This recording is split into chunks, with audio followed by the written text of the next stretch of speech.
Permutations and combinations. Fundamental principle of counting.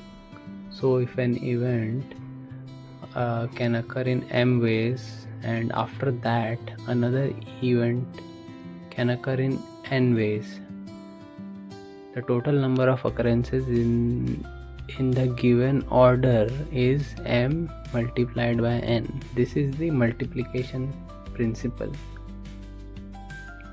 So if we generalize it, it can be written as m into n into p in this way.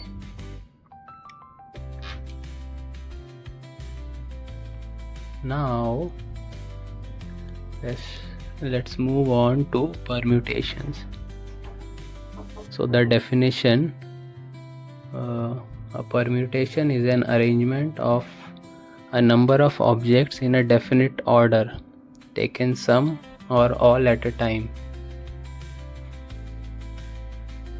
So if there are distinct objects, the number of permutations of n distinct objects taken r at a time is denoted as npr equals n into n minus 1 into n minus 2 and so on up to n minus r plus 1. So the factorial notation.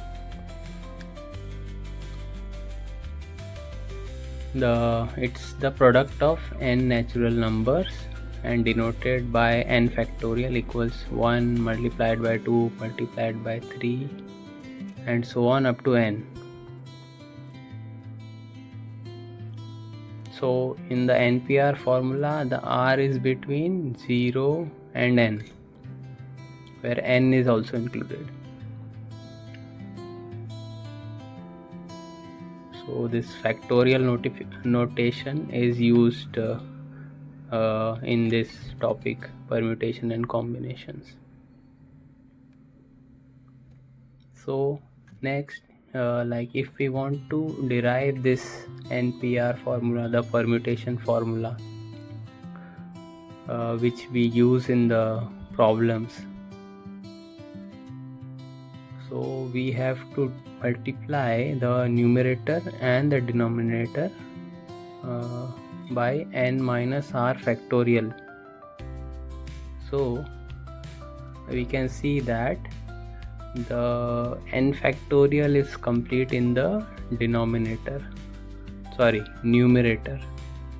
and there is n minus r factorial in the denominator. So this important formula is derived. Next, moving on to combinations. So the definition is, unlike permutations, in combinations the order is not important. It is a selection of objects. So if we want to relate it to permutations, the relation or the formula is npr equals ncr into r factorial. So we get the key formula n factorial upon r factorial into n minus r factorial. And one more important theorem is given.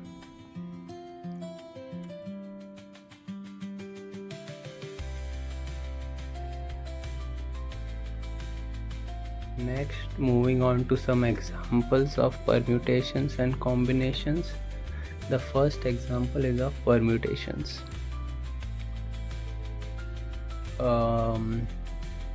How many different signals can be generated by arranging at least 2 flags on a vertical staff, given 5 different flags are available? So we can get the solution to this problem using steps. So step 1 is to understand the constraint. A signal can consist either of 2, 3, 4 or 5 flags. Since these are separate possibilities, we calculate each and add them together. So step 2 is to calculate for each case. We have got the 4 cases, right? So if we use 2 flags from the available 5 flags to make the signal,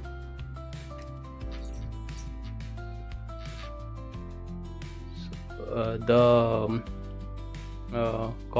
permutations are in first position there can be 5 options, and in the second position there can be only 4 options since first is used. So we multiply 5 into 4 and 20 permutation. Similarly for 3 flags we get 5 into 4 into 3.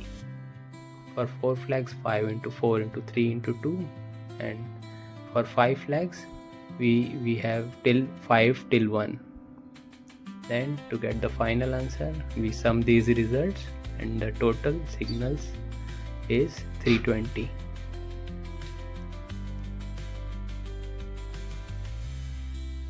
Now moving on to an example for combinations.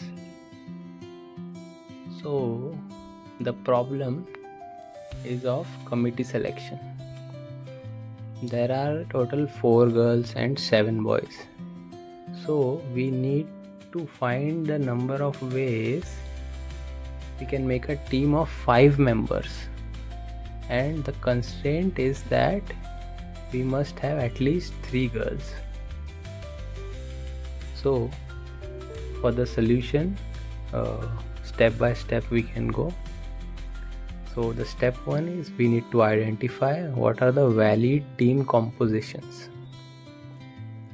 Since a team needs at least 3 girls and must be of total 5 members, we have only 2 scenarios. Scenario A is 3 girls and 2 boys. Scenario B is 4 girls and 1 boy. Note that we cannot have more than 5 girls, because in total there are only 4 girls are available. So at least 3 means 3 or 4. There are 2 scenarios. Now moving on to step 2, we will calculate the combinations for each scenario. So scenario A is 3 girls and from total 4 and 2 boys from 7. So using the combination formula, we have 4C3 into 7C2, and using the formula for NCR, that is n factorial upon r factorial into n minus r factorial, we can easily calculate it. So it comes to 4 into 21, that is 84 ways for scenario 1. Similarly for scenario 2, it is 4C4 and 7C1, that is 7 ways. So to calculate the total, we just need to sum the scenarios and we get 91 ways. Thanks for watching.